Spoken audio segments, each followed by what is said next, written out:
Ignition sequence start. 5. Everything. 3. Everything. Sounds. Sounds. This is Everything Sounds. I'm Craig Shank. I'm George Drake Jr., and this is Everything Sounds. The Galapagos tortoise. You've probably seen these guys on TV or in books. They're huge, they weigh about 500 pounds, and they live for a really long time, some about 150 years. However, the Galapagos tortoise is one of the faces of animal extinction. Over the centuries, it's estimated that 100,000 of them have been killed for food, their shells, and what's known as turtle oil. There's no way to know how many there are left exactly, but it's estimated that 15,000 remain in the entire world. Now, sorry if I'm bringing you down. It's actually related to a fun story, I promise. Craig Bummer Shank. Well, you know, my parents had a sick sense of humor. The London Zoo has 5 of these tortoises, 1 male and 4 female. The ladies are Dolores, Dolly, Priscilla, and Polly. And the lonesome guy? He's named Dirk. Seeing that the numbers of these tortoises are dwindling, the London Zoo teamed up with Richard Clayderman, who's a French pianist, to see if they could help resolve the issue while at the same time raising awareness about the shrinking population. So around Valentine's Day, they attempted to make some magic happen. And by magic, I mean they tried to ignite some magic between Dirk and his special lady friends. At 7 years old, you may think that Dirk would have a little trouble with, doing his thing, but again, at 7 years old, Dirk is still pretty young. Right? Dirk's probably got about, 75, 80 years left? Yeah, he's still got it going on. Not bad. Anyway, Richard played the piano for the whole day. Dolores, Dolly, Priscilla, Polly, and Dirk, in their environment, were observed to see if music would encourage Dirk to, get frisky, but unfortunately nothing swayed him. And that's what we'll be talking about today. Wait. Really? What? Talking about the tortoises doing the thing? No, good point. Okay. No, we're not. We're talking about music. So we'll be talking about the calming or relaxing effects that music can have on us as humans, not as tortoises. Okay, that's better. There's a song that scientists warn people not to listen to while they're driving because it actually might make them relax too much. The song is called Weightless, and it was commissioned by Radox, which is a UK bath gel brand, to accompany their products. This is Max Owens. He's a producer I met when we got our masters in radio together in England.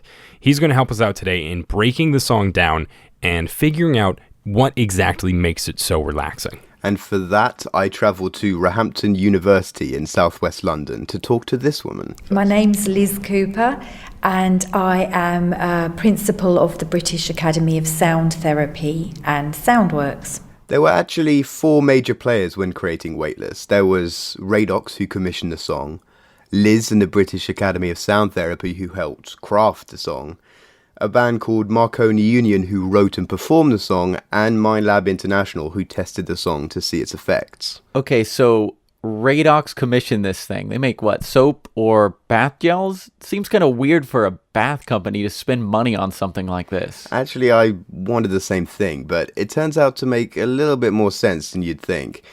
Radox figured that they had an upper hand being a bath gel brand as opposed to an actual spa. And since people weren't frequenting spas as often as they'd used to, their idea was to bring the spa straight into people's homes. So the idea was to, in a cash-strapped sort of recession society, not everybody can afford to go to the spa. So how can you do that at home? So you get your bubbles and you get in your bath and you put your candles on and you listen to Weightless and that's going to allow you to drift into another realm. So one day Radox contacted Liz wondering if she'd like to be part of a project. It was a pretty simple request.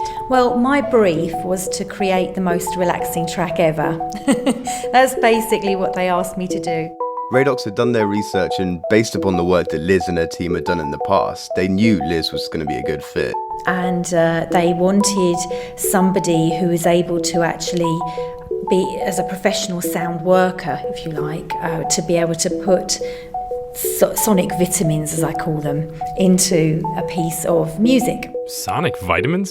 What are those?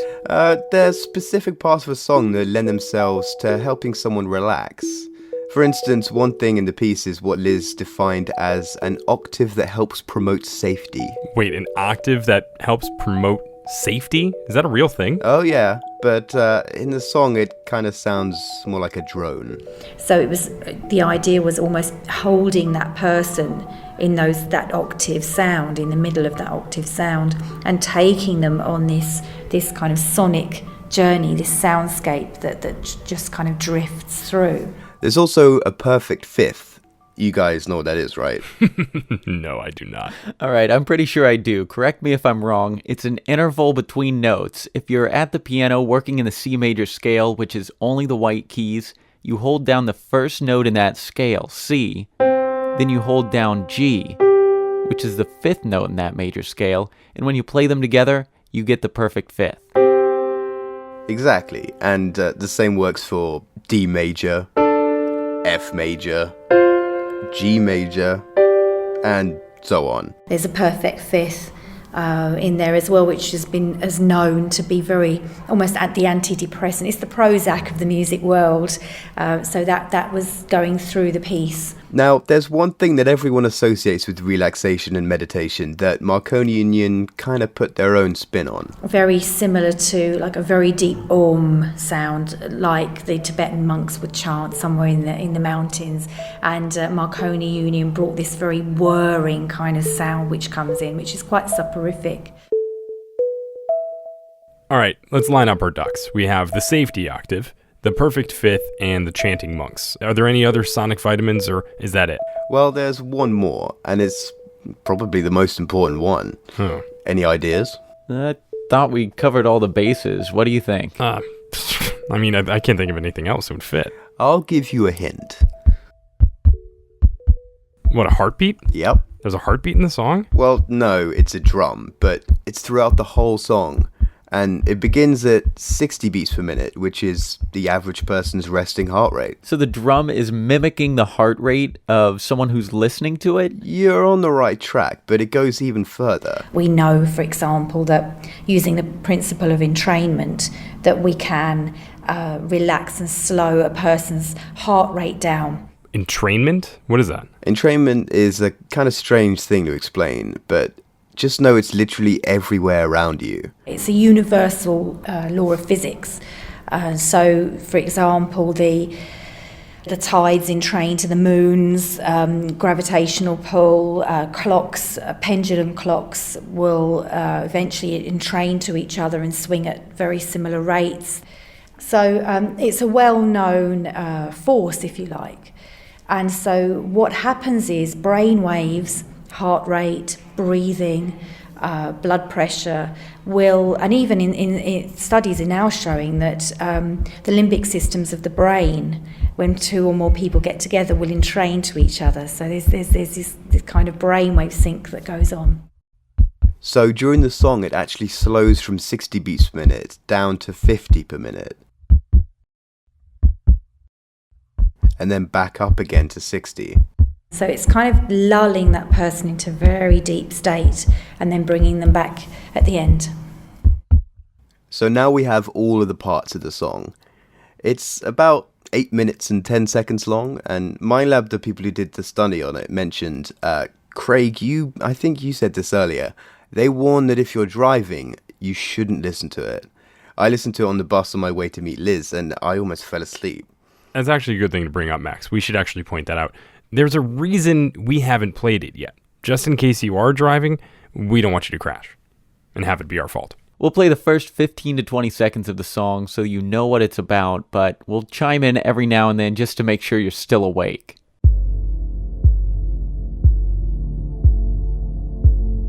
Make sure you're not sleeping.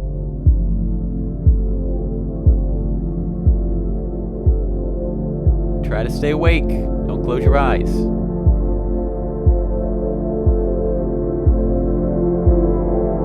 Don't even think about putting your head down. Don't even try.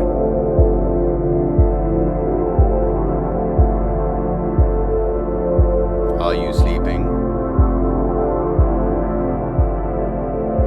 And okay, that's plenty. So we've established why the song was made, what it sounds like, and what all of the sonic vitamins are. I'm wondering how it tested against other relaxing activities. So Max, what exactly was it put up against? Well, they put it up against 16 other songs, but also taking a walk and drinking a cup of tea, obviously, because we're in Britain, and getting a massage. Okay, before you tell us anything else, I'm going to cast my vote, and I'm going to say that it was more relaxing than all of the other songs, because, why else would they make it? And then in order from least to most relaxing, I think a walk, and then tea, then the song, followed by the massage.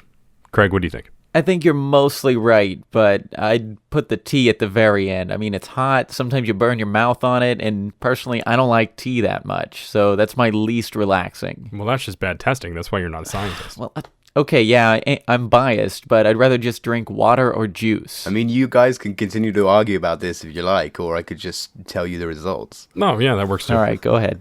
Okay, well, you guys were kind of right. Weightless was more relaxing than all the other songs. So out of curiosity, what songs were second and third, and which one was dead last? Well, second and third were both tied, actually. So, second was Electra by Airstream. Okay, yeah, that one's pretty relaxing. Yeah. Followed by Coldplay's Strawberry Swing.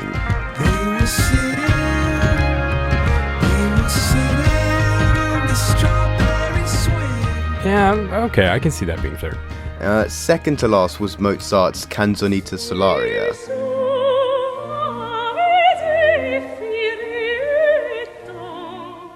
Or, as many know it, that's actually the song from Shawshank Redemption. Oh, yeah, that one.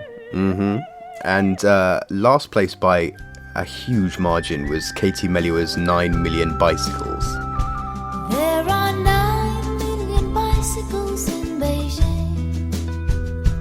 That's a fact. Ew, that's not relaxing at all. Oh, you are correct. Yeah, it's a bit of a sore thumb. But overall, Weightless was 11% more relaxing than any of the other songs. 11%'s pretty good. Yeah, it's not bad. And actually, the music performed better than all of the other options. So, better than everything else. Nothing beat it. Nope, it was the best. Okay, so if the songs performed at the top of the list, where did everything else fall into place then?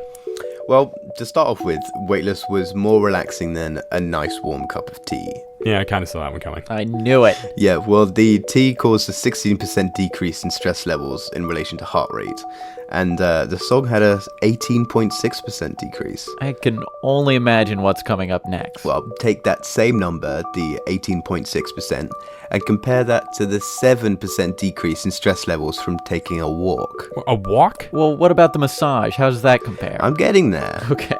Overall, they found that the song was 6% more relaxing than a massage. More relaxing than a massage? How does that even work? There's one important distinction, which I will read to you.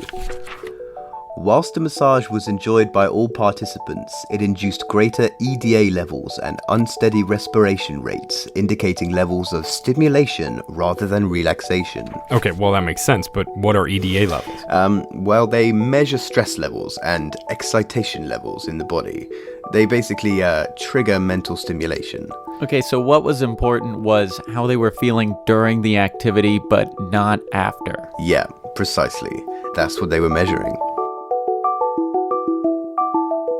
So to recap, we've got this song that is more relaxing than a walk, a cup of tea, and a massage. And at least 16 other songs. Right, yeah, that too. So what, job well done? Liz and the others just wipe their hands and walk away? Well, yeah, but not really. Their work with Weightless was finished, but Liz thinks that making the song was just a first step in a process. She thinks that the song could be a kind of trial run to see how relaxing a song can be. I think there's certainly a lot more future development, and certainly, we want to work on more, music as medicine, if you like, more pieces. And like I say, being an electronic piece, I think it was they did an incredibly good job with it, and as Mind Lab obviously found out.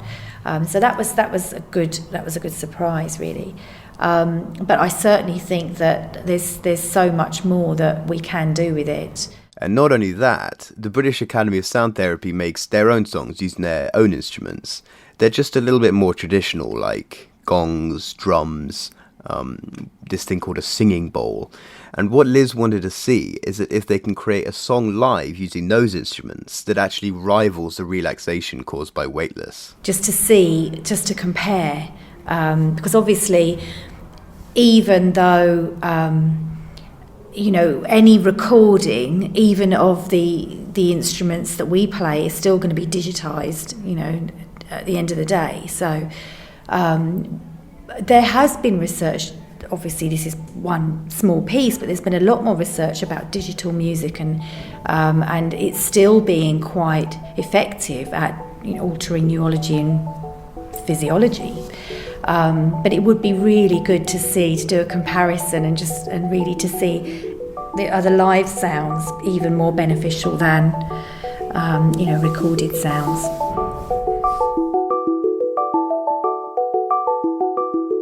Liz explained to me that sound isn't very quick. If you taste something or you smell something, it's likely to have an immediate effect on your neurology and physiology, but sound works in a different way.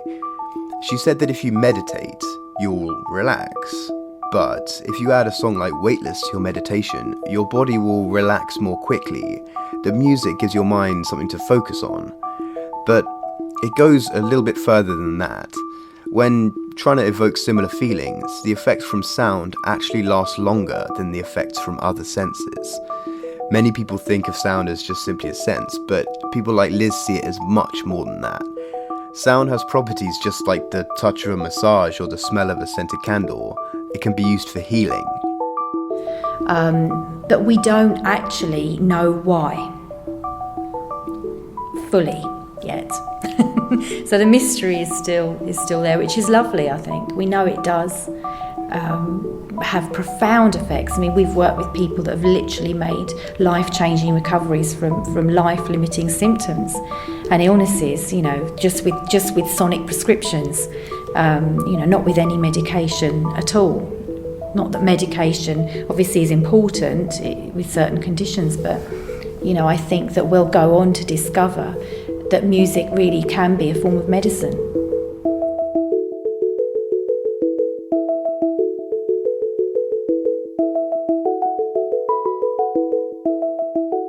You can find out more about the British Academy of Sound Therapy, Marconi Union, MindLab International, and Radox at our website, everythingsounds.org. And there you can also listen to the full version of Weightless by Marconi Union. But again, make sure you're not driving when you decide to listen to it, just to be safe. And if you're a part of a social network, be sure to find us there as well. We're at facebook.com/everythingsounds, and you can tweet us at evsounds, that's EV Sounds. We're also on Tumblr and SoundCloud.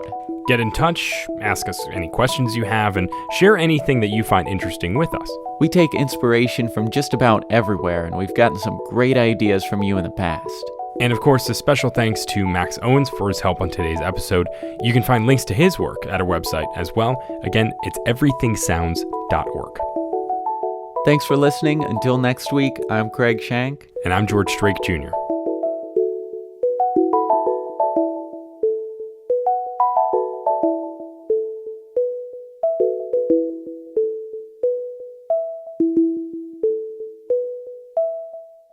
This has been Everything Sounds. Find out more about the podcast at everythingsounds.org.